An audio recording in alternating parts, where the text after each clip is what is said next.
오늘의 주요 뉴스입니다. 정부가 오는 2032년까지 매년 39만 3,500가구의 신규 주택이 필요할 것으로 보고 재개발, 재건축 규제를 풀어 사업을 활성화하기로 했습니다. 또 청년과 신혼부부, 고령자 등을 대상으로 하는 맞춤형 주거 지원도 추진합니다. 연말 국민, 신한, 하나 등 5대 은행장 임기가 종료됩니다. 역대급 실적을 기록하고 있지만 일부 은행에서 대규모 금융사고가 터지면서 은행장들의 연임 가능성도 불투명해졌습니다. 두산바켓과 두산로보틱스가 주주와 시장 지지를 충분히 얻지 못했다며 합병 철회를 선언했습니다. 두산그룹이 추진하려던 사업구조 재편이 차질을 빚을 전망입니다. 지난해 40만 대 생산을 돌파하며 훈풍을 탔던 GM 한국 사업장이 노조 파업의 직격탄을 맞았습니다. 이번 파업으로 3만 대가량의 생산 차질을 빚으며 올해 50만 대 생산에 빨간불이 켜졌습니다.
여러분 안녕하십니까? 8월 30일 센 경제라이브 시작합니다.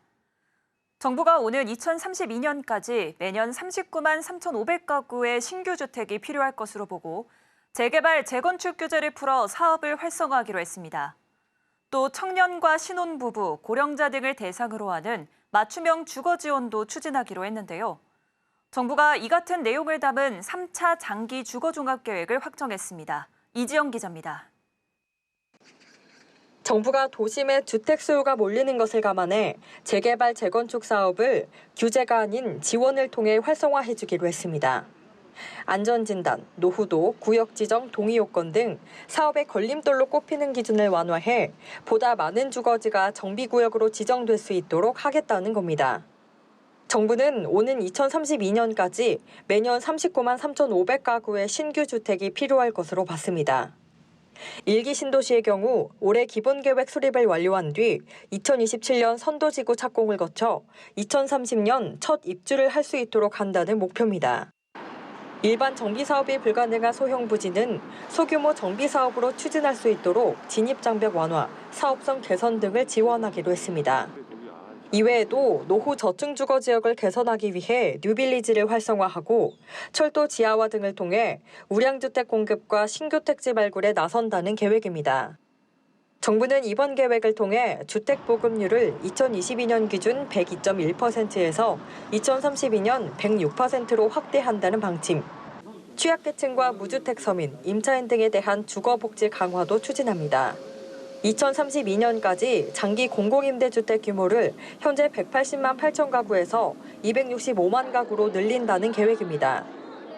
무주택 서민을 위해 공공분양주택 뉴홈도 2027년까지 연간 10만 가구 수준으로 공급하고 2028년 이후에는 수요와 시장 상황에 부합하는 공급 목표를 설정한다는 방침입니다. 서울경제TV 이지영입니다. 올해 연말 KB국민, 신한, 하나, 우리, NH농협 등 5대 은행장 임기가 종료됩니다. 은행들은 역대급 실적을 기록하고 있지만 KB국민, 우리, NH농협은행을 중심으로 대규모 금융사고가 벌어지며 각 은행장들의 연임 가능성도 불투명해졌습니다. 이연아 기자입니다. KB국민, 신한, 하나, 우리, NH농협은행 등 국내 5대 시중은행의 행장 임기는 모두 12월까지입니다. 금융당국의 지배구조 모범관행에 따라 은행들은 행장 임기 만료 3개월 전인 다음 달부터 차기 행장 선임을 준비해야 합니다. 은행권은 이자 이익에 힘입어 역대급 실적을 기록하고 있지만 연이어 터진 금융사고와 내부 통제 부실 논란이 최대 변수로 떠오르며 각 행장들 연임 전망이 쉽지 않은 상황입니다. 5대 은행장 가운데 유일하게 연임 중인 이재근 KB국민은행장은 금융감독원의 정기검사 결과가 중요 변수가 될 전망입니다. 국민은행은 올해만 총 488억 원 규모 배임 사고가 발생했고 홍콩 HGS ELS 불안전 판매에 따른 내부 통제 부실 논란이 제기됨에 따라 금감원의 정기 검사를 받고 있습니다. 당국은 국민은행 내부 통제 시스템에 문제가 있다고 판단하고 과거보다 많은 인력을 투입해 고강도 검사를 진행 중입니다. 조병규 우리은행장은 손태승 전 우리금융회장의 친인척 350억 원 부적정 대출 사건 관련 책임론이 최대 변수입니다. 이복형 금융감독원장은 우리금융이 보인 행태는 더는 신뢰하기 힘든 수준이란 작심 비판에 이어 누군가는 책임져야 한다며 사실상 조 행장과 임종용 현 우리금융지주 회장 등 경영진 중징계 가능성을 시사한 바 있습니다. 손태승 전 회장의 부적정 대출 관련 금감원의 추가 검사와 검찰 수사가 동시에 진행됨에 따라 조 행장의 연임 가능성이 낮아지고 있는 분위기입니다. 이석용 NH농협은행장은 내부 출신 세대 교체란 점에서 기대와 주목을 받으며 시작했지만 내부 통제 부실 논란이 정면으로 제기되며 연임 도전이 쉽지 않을 전망입니다. 올해 초부터 174억 원 규모 배임과 부당대출 사고가 벌어졌고 최근 지인 명의 도용 방식으로 117억 원을 횡령하는 등 농협은행에서는 현재까지 총 290억 원 규모 4건의 금융사고가 터졌습니다. 반면 내부 통제 이슈에서 비교적 자유로운 정상혁 신한은행장과 이승열 하나은행장의 연임 가능성은 높은 쪽으로 전망됩니다. 정상혁 신한은행장은 올해 리딩뱅크 탈환과 함께 시중은행 중 유일하게 당기순이익 2조를 넘겼고 이승열 하나은행장은 취임 첫 해인 지난해 순이익 사상 최대 수준인 3조를 훌쩍 넘긴 바 있습니다. 서울경제TV 이연아입니다.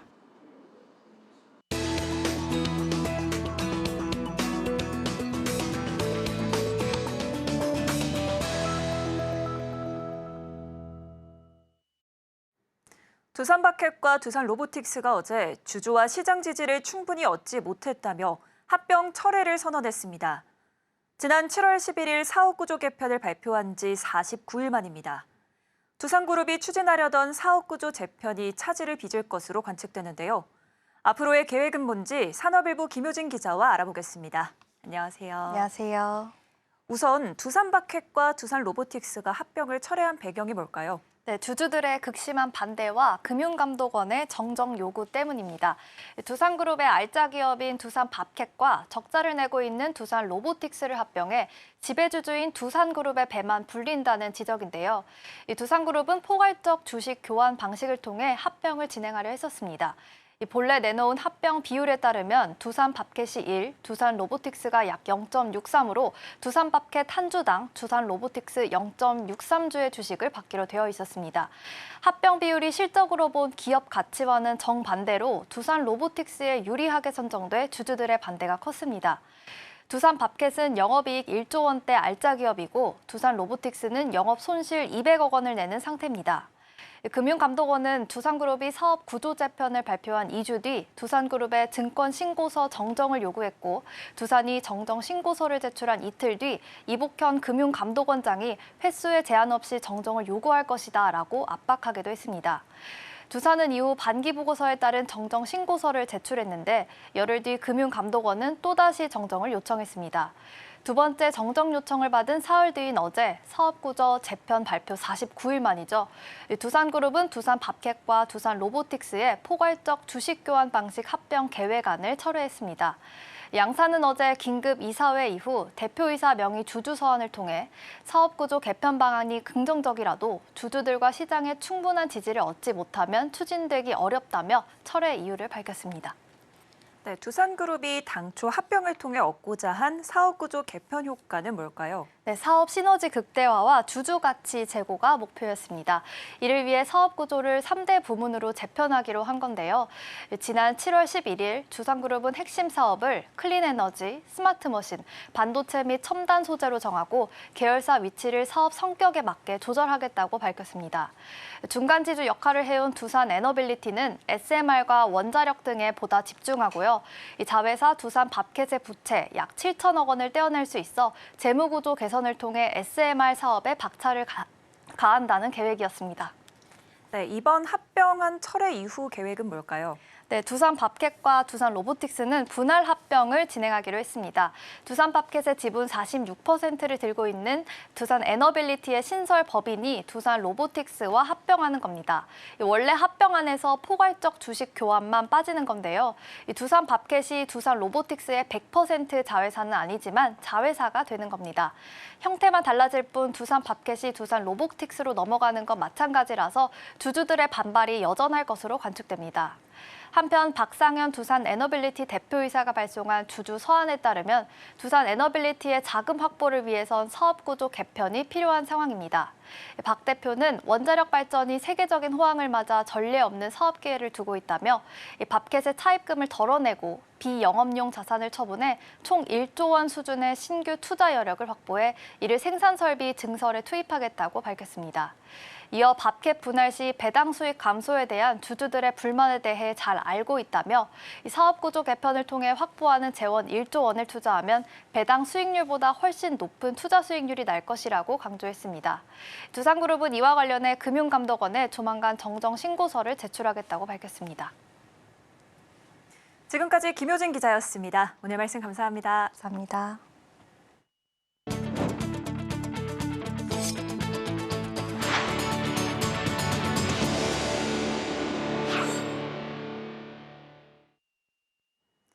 GM 한국 사업장이 올해 50만 대 생산에 차질을 빚게 됐습니다. 이 회사 노조는 7월부터 평일 연장 근무, 주말 특근 등 잔업을 거부하고 있는데요. 수출 효자 차종인 트랙스 크로스오버와 트레일 블레이저 등에 힘입어 지난해 국내 생산량 40만 대를 돌파하며 순항하고 있었는데 파업으로 올해 50만 대 목표에 적신호가 켜졌습니다. 이해란 기자입니다. 7월부터 잔업 거부와 부분 파업에 들어간 GM 한국 사업장 노조. 트랙스 크로스오버와 트레일 블레이저, 신차 두 종이 수출 효자 역할을 하며 역대급 실적을 기대하던 가운데 GM 한국 사업장은 파업으로 생산에 차질을 빚게 됐습니다. 트랙스 크로스오버는 올 상반기 한국 수출차 판매 1위, 트레일 블레이저는 판매 2위인 차종입니다.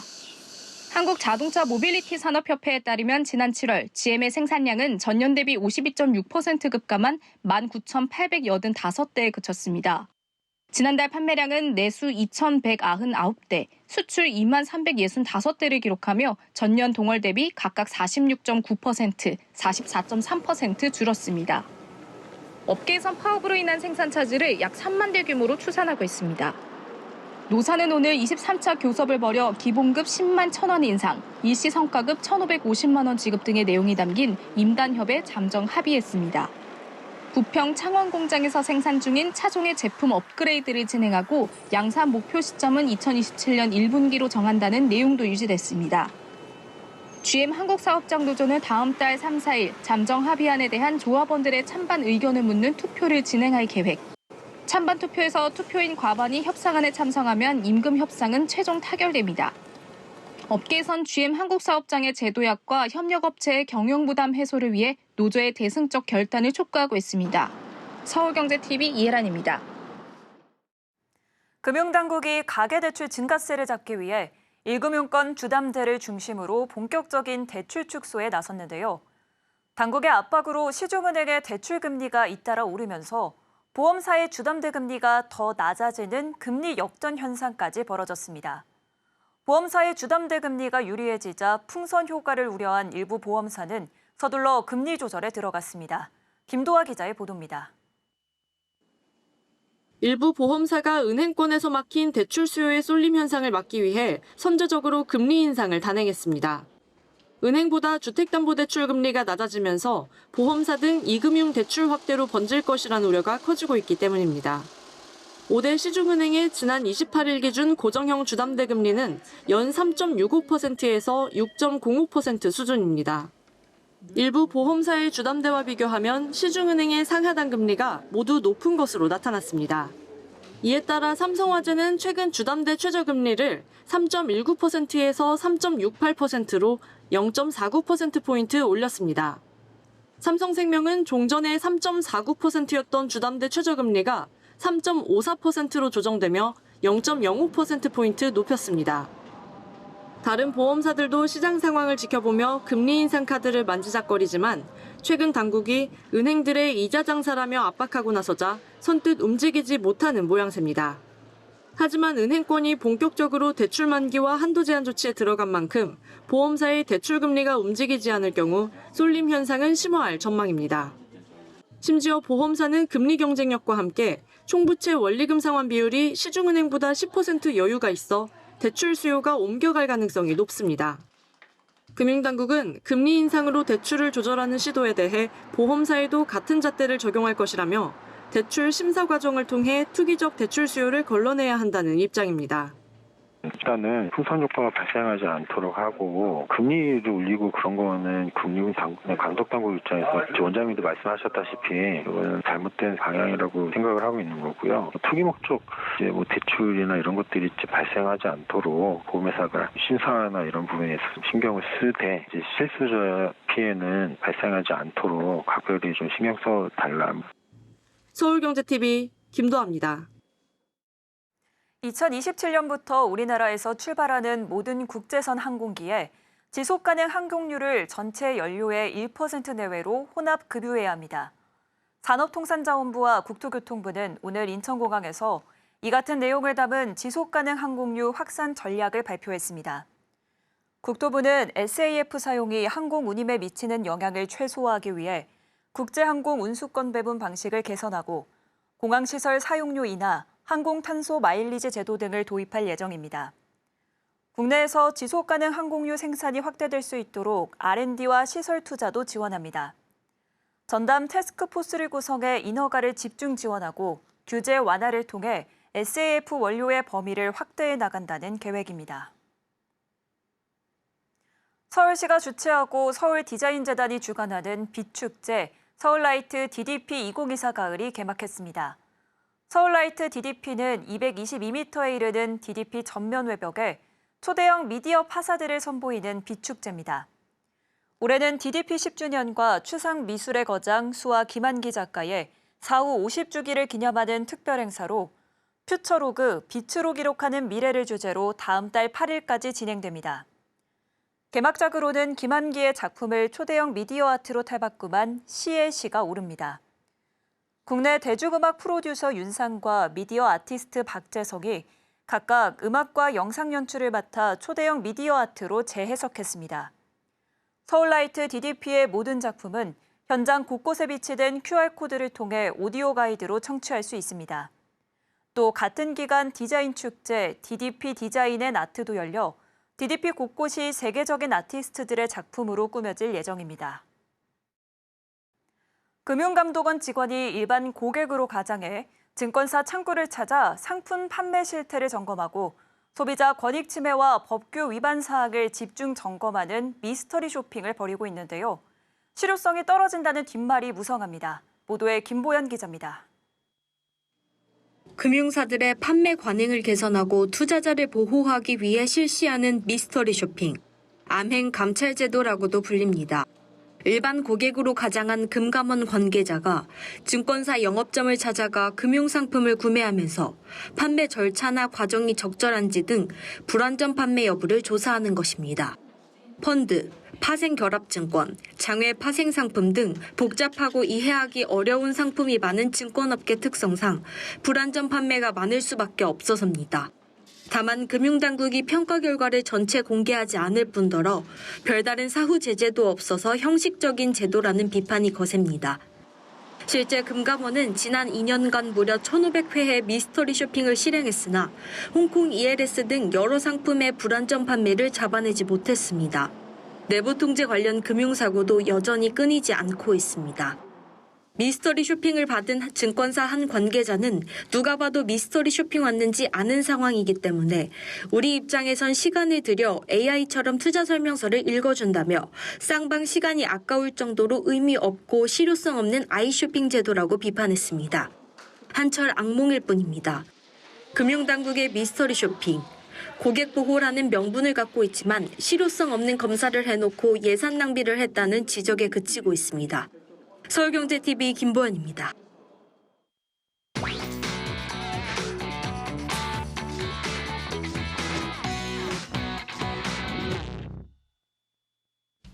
위클리비즈 이수빈입니다. GS25가 25일 동안만 판매하는 25일 맥주를 내놨습니다. GS25는 수제 맥주 기업 카브로와 함께 최상의 신선도를 유지하기 위해 오직 25일 동안만 판매하는 맥주를 선보였습니다. 맥주의 일반적인 품질 유지 기한은 대략 12개월에서 18개월. 꽤 긴 편이지만 그래서 신선한 맥주를 자주 마시기는 어려운데요. 25일 맥주는 신선할수록 더 풍부한 맛과 향을 느낄 수 있다는 점에 주목했습니다. 국내 주류업계에서 맥주 소비 기한을 25일로 짧게 설정해 출시하는 것은 이번이 처음인데요. 소비 기한을 한정하는 것은 제조사와 유통사에 부담이 될 수도 있지만 소비자들에게 가장 신선한 맥주를 제공하기 위해 출시했다고 합니다. 신선함을 강조한 25일 맥주가 소비자들의 입맛도 사로잡을지 기대됩니다. 석촌호수에서 다음 달부터 로브스터를 만나볼 수 있습니다. 롯데월드몰은 개장 10주년을 맞아 다음 달 6일부터 29일까지 공공미술 프로젝트 로브스터 원더랜드를 진행합니다. 이 프로젝트는 유쾌한 작품으로 유명한 탑 아티스트 필립 콜버트와의 협업으로 진행되는데요. 특히 행사 기간 동안 석촌호수에 16m 높이의 대형 로브스터 풍선을 띄울 예정이라고 밝혀 화제를 모았습니다. 또 잔디광장 월드파크에는 문어를 뒤집어 쓴 로브스터 풍선을 설치해 독특한 볼거리를 제공한다고 하는데요. 지난 2014년부터 러버덕, 슈퍼문 등 다양한 공공미술 프로젝트를 진행해온 롯데월드몰. 이번에는 로브스터를 통해 고객들에게 다시 한번 색다른 즐거움을 선사한다는 계획입니다. 이마트가 리퍼브 팝업 스토어 인생 2회차 매장의 문을 열었습니다. 리퍼브 제품은 포장이 망가지거나 겉모습에 하자가 있는 못난이 상품을 의미하는데요. 인생 2회차에서 판매하는 제품들은 기능엔 문제가 없지만 정가에 비해 30% 이상 저렴합니다. 고물가가 지속되면서 가격이 싸면 흔쾌히 제품을 구매하는 알뜰 소비자가 늘어났고 친환경 이슈에 따른 가치 소비 움직임도 뚜렷해지고 있는데요. 이마트는 리퍼브 제품을 판매함으로써 폐기물을 줄이고 고객들의 합리적인 소비를 돕겠다는 계획입니다. 때문에 이번 프로젝트가 다양한 계층의 소비자들에게 큰 호응을 얻고 있는데요. 과연 못난이 제품이 지갑도 환경도 지키는 일석이조의 효과를 낼 수 있을지 주목됩니다. 한국인의 쌀 소비량이 매년 감소하면서 올해 역대 최저를 기록했습니다. 통계청에 따르면 한 사람의 하루 쌀 소비량은 154.5g으로 하루에 먹는 밥의 양이 한 공기 반밖에 되지 않는 셈입니다. 아침밥을 거르는 일이 많고 한 번에 먹는 밥의 양이 적어진 데다 면이나 빵, 육류 등의 소비가 늘어났기 때문이란 분석이 나오는데요. 아침밥을 챙겨 먹는 습관을 확산하고 쌀 소비를 촉진하기 위해 아침밥 타임 세일을 진행하는 편의점도 등장했습니다. 행사는 다음 달 8일까지 이어지는데요. 오전 6시부터 9시까지 도시락, 김밥, 주먹밥을 500원에서 1,000원 할인합니다. 유통업계의 노력으로 한국인이 아침밥심을 되찾을 수 있을지 기대됩니다. 위클리비즈였습니다.